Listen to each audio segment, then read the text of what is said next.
Everyone, हम class 7 maths chapter 6 कर रहे थे जिसका नेम था the triangle and its properties. और ये स्ट्रिक्टली हम न्यू बुक के अकॉर्डिंग कर रहे हैं। देखिए, इसकी एक्सरसाइज 6.2 कंप्लीट करना हमने स्टार्ट किया था, जिसकी प्रीवियस वीडियो में हम क्वेश्चन 1 तक कंप्लीट कर चुके थे। आज हम देखेंगे क्वेश्चन नंबर 2। क्वेश्चन 2 में लिखा हुआ है, find the value of the unknown interior angle x in the following figures. देखिए, ये कह रहे हैं कि जो इंटीरियर एंगल एक्स दिया हुआ है, ये देखिए इंटीरियर में दिए हुए हैं, तो इन x की वैल्यू में फाइंड आउट करनी है इस क्वेश्चन में। तो अगर आप देख रहे हो ध्यान से, तो यहाँ पे हमारे लिए एक एक्सटीरियर एंगल भी गिवन है। क्लियर, हर क्वेश्चन में एक एक्सटीरियर एंगल गिवन है ना, और दो इंटीरियर एंगल्स हैं। तो बेसिकली हमें यहाँ पे एक्सटीरियर एंगल प्रॉपर्टी लगानी है। अगर ट्राइंगल में आपको कभी भी एक्सटीरियर एंगल देखने को मिल जाए तो आप समझ जाना कि यहाँ पे एक्सटीरियर एंगल प्रॉपर्टी डेफिनेटली लगेगी। अब एक्सटीरियर एंगल प्रॉपर्टी होता क्या है, ये हम ऑलरेडी पढ़ चुके हैं। एक बार मैं आपको यहाँ पे क्विक रिव्यू दे देता हूँ।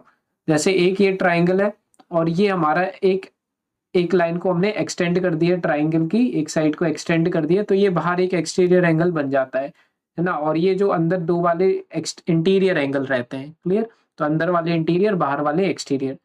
अब ये जो एक्सटीरियर एंगल सपोज करो ए है और ये बी मान लेता हूँ अंदर वाले, और ये सी मान लेते हो, तो ए की वैल्यू जो रहेगी वो बी प्लस सी के इक्वल रहेगी। मतलब जो एक्सटीरियर एंगल रहेगा वो अंदर वाले दोनों इंटीरियर एंगल के सम के इक्वल होगा। क्लियर, ये हमने ऑलरेडी फर्स्ट पार्ट में बहुत बार कर चुका है। पूरा फर्स्ट क्वेश्चन हमने इसी बेसिस पर किया था।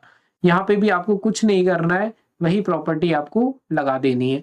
तो सबसे पहले अगर आप देखेंगे कोई भी चेंजेस नहीं है। क्वेश्चन 2 का फर्स्ट पार्ट जो है, सबसे पहले आप देखेंगे तो एक्सटीरियर एंगल 115 है और दो इंटीरियर एंगल है 50 और x। तो 115 जो है वो एक्सटीरियर एंगल है, वो किसके इक्वल हो जाएगा, हमारा 50 और x के सम के इक्वल हो जाएगा। क्लियर, अब मुझे x की वैल्यू चाहिए है, तब मैं क्या करूंगा, अच्छा यहाँ पे रीजन भी आपको लिखना पड़ेगा। वो रीजन क्या लिखेंगे, exterior angle property of a triangle. तो देखिए मैंने लिख दिया एक्सटीरियर एंगल प्रॉपर्टी। रीजन बहुत ज्यादा इंपॉर्टेंट रोल प्ले करते हैं बच्चों, ठीक है, तो आप हमेशा याद रखिएगा। अब ये जो 50 है ये मुझे हटाना है ताकि मेरे पास x की वैल्यू आ जाए। तो ये 50 इस साइड प्लस में है तो अनदर साइड जाएगा तो क्या हो जाएगा, माइनस में हो जाएगा। ठीक है, 50 प्लस में है ना, तो दूसरी साइड जाएगा तो वो नेगेटिव में हो जाएगा। तब जाकर के 115 मेरा था, लेकिन इस साइड आया तो माइनस प्लस 50 था तो माइनस 50 हो गया, और इस साइड सिर्फ x बचा रहा मेरा। क्लियर है, अब मैं क्या करूंगा, 115 में से 50 माइनस कर दूंगा। मैं साइड में करता हूँ 115 और 50, इन दोनों को हम करते हैं माइनस। 5 में से 0 जाएगा 5, है ना। 11 में से 5 माइनस करेंगे तो 6, तो 65 आ जाएगा। तो यहाँ पे मैं क्या लिख दूंगा, 65 x की वैल्यू। ठीक है, 65 इक्वल्स टू एक्स, और इसको मैं क्या लिख सकता हूँ, x इक्वल्स टू 65 डिग्री, मतलब अपोजिटली मैं लिख सकता हूँ। तो इस तरीके से मेरी x की वैल्यू आ गई। क्लियर, तो बस इस तरह से आपको करते जाना है हर क्वेश्चन को। मतलब थोड़ा सा फर्स्ट पार्ट जैसे ही है, थोड़ा सा उसको क्या कर दिया इन्होंने, ट्विस्ट कर दिया है क्वेश्चन को, और कुछ नहीं है। बहुत इजी क्वेश्चन है। अब इसके बाद आ जाओ बच्चों सेकंड वाले पार्ट पे। सेकंड वाला पार्ट भी बिल्कुल एग्जैक्ट सेम ही है। आप क्या करेंगे, सबसे पहले बाहर वाला जो एंगल है आपको दिख रहा होगा 100 जो है वो एक्सटीरियर एंगल है, 70 और x जो है वो इंटीरियर एंगल है। तो 100 इक्वल्स टू आप क्या लिख सकते हैं, 70 प्लस x। ठीक है, रीजन क्या लिखेंगे, exterior angle property of a triangle. ये मैंने रीजन भी यहाँ पे लिख दिया। अब ये 70 अगेन प्लस में अनदर साइड जाएगा तो माइनस में हो जाएगा। तो मैं कर देता हूँ 100 माइनस 70 इक्वल्स टू x। तो x की वैल्यू क्या आ जाएगी, इसको मैं ऐसे लिख रहा हूँ, x की वैल्यू क्या आ जाएगी मेरी, 100 में से 70 माइनस करूंगा तो आ जाएगी मेरी 30 डिग्री। तो the value of x is equals to 30 degree. I hope आपको ये क्लियर हो रहा होगा। इसके पहले हमारा आया था 65, इसमें आ गया हमारा 30। अब आ जाते हैं बच्चों हम थर्ड वाले पार्ट पर। अब अगर आप थर्ड वाले पार्ट को देखो तो यहाँ पे मुझे 125 एक्सटीरियर एंगल देखने को मिल रहा है, लेकिन यहाँ पे इंटीरियर एंगल दो दिख रहे हैं, एक x और एक ये वाला। ये वाला जो साइन होता है वो कितने डिग्री का होता है, हमेशा याद रखना 90 डिग्री का। ये जब हमने फर्स्ट पार्ट की वीडियो देखी थी तब मैंने आपको एल्टीट्यूड में बताया था, ये साइन का मतलब 90 डिग्री होता है। क्लियर, सो अब आप क्या करेंगे, x will be equals to क्या हो जाएगा हमारा, थर्ड पार्ट है ये, या फिर x इक्वल्स टू कैसे हम लिख सकते हैं, हमें क्या करना पड़ेगा, हमें एक्सटीरियर एंगल लिखना पड़ेगा। ये जो एक्सटीरियर एंगल है वो इन दोनों इंटीरियर एंगल के सम के इक्वल होगा, है ना। तो हम इसमें लिखेंगे 125 degree will be equals to x plus 90। Clear है। इसके बाद हम रीजन लिखेंगे, exterior angle property of a triangle. फिर ये 90 प्लस में इधर आएगा तो माइनस में हो जाएगा, तो 125 में से हम माइनस कर देंगे 90, तो हमें मिल जाएगी x की वैल्यू, और वो आएगी 90, 125 में से 90 माइनस करूंगे तो आ जाएगी हमारी 35 degree. Clear.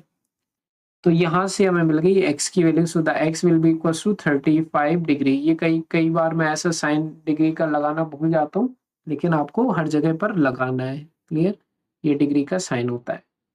The x will be equal to 35 degree. वैसे जनरली टीचर इतना ऑब्जर्व नहीं करते, लेकिन अगर ऑब्जर्व करेंगे तो आपके मार्क्स भी जा सकते हैं, इसलिए हमेशा लगाते रहो। अब आता है हमारा बच्चों फोर्थ पार्ट। फोर्थ पार्ट में भी देखो अगेन ये 120 रहा हमारा एक्सटीरियर, और ये 60 और x रहा हमारा इंटीरियर। तो हम क्या लिख देंगे, 120 degree will be equals to 60 plus x। Clear. Again ये 60 प्लस में उस साइड जाएगा तो माइनस में हो जाएगा, तो 120 माइनस 60 इक्वल्स टू x हो जाएगा हमारा। तो x की वैल्यू हमारी कितनी आ जाएगी, 120 में से 60 माइनस करेंगे तो ये आ जाएगा हमारा 60 डिग्री। रीजन लिखना, देखो डिग्री का साइन फिर से स्किप हुआ, तो ये आप बस लगाते जाना। रीजन लिखना है हमें exterior angle property of a triangle, तो हमेशा याद रखो। क्लियर। और यहाँ से हमें x की वैल्यू भी मिल गई। फोर्थ पार्ट हो गया। अब हम आ जाते हैं फिफ्थ वाले पार्ट पे। तो फिफ्थ वाले पार्ट में भी देखो ध्यान से, तो ये एक्सटीरियर एंगल 80 रहा, इंटीरियर एंगल 30 और x रहा। क्लियर। तो हमारा क्या हो जाएगा, 80 will be equals to 30 plus x। 30 plus में उस साइड जाएगा तो माइनस में, तो 80 माइनस 30 इक्वल्स टू x। तो x की वैल्यू कितनी आ जाएगी हमारी, 80 में से 30 माइनस करोगे तो 50 डिग्री। क्लियर। ये आ गई हमारी डिग्री, डिग्री साइन सब जगह लगा दो। रीजन लिख देना, exterior angle property of a triangle. Clear. तो फिफ्थ वाला पार्ट भी हो गया बच्चों। अब आ जाते हैं हम लास्ट जो कि है sixth part. Clear. Again observe करो, 75 जो है वो एक्सटीरियर है, 35 और x जो है वो इंटीरियर है। क्लियर। तो 75 डिग्री हमारा किसके इक्वल हो जाएगा, 35 प्लस x के इक्वल हो जाएगा। इसके बाद हम क्या करेंगे, 35 प्लस में सेट आएगा तो माइनस में, तो 75 माइनस 35 इक्वल्स टू x हो जाएगा हमारा। तो x की वैल्यू हमारी 75 में से 35 माइनस करोगे तो 40 आ जाएगी, है ना। 40 इक्वल्स टू x, इसका मतलब x इक्वल्स टू 40। तो this is the value of x in the sixth part. Clear. Sixth part, और यही तो हमारा लास्ट पार्ट है। क्लियर। तो बच्चों इस तरीके से हमारा हो चुका है क्वेश्चन नंबर 2 कंप्लीट, है ना। टोटल सिक्स्थ पार्ट थे। इसके बाद देखेंगे हम question, basically I think this exercise is over. Yes, 6.2 हमारी कंप्लीट हो चुकी है। इसके बाद देखेंगे एक्सरसाइज 6.3 नेक्स्ट वीडियो में। पसंद आई वीडियो लाइक करिए, सब्सक्राइब करिए चैनल को। कोई भी डाउट रहे कमेंट सेक्शन में आप पूछ सकते हैं। बाकी हर वीडियो की प्लेलिस्ट की लिंक डिस्क्रिप्शन में है, वहां से जाकर के आप कंप्लीट चैप्टर एक साथ देख सकते हैं। मिलते हैं नेक्स्ट वीडियो में।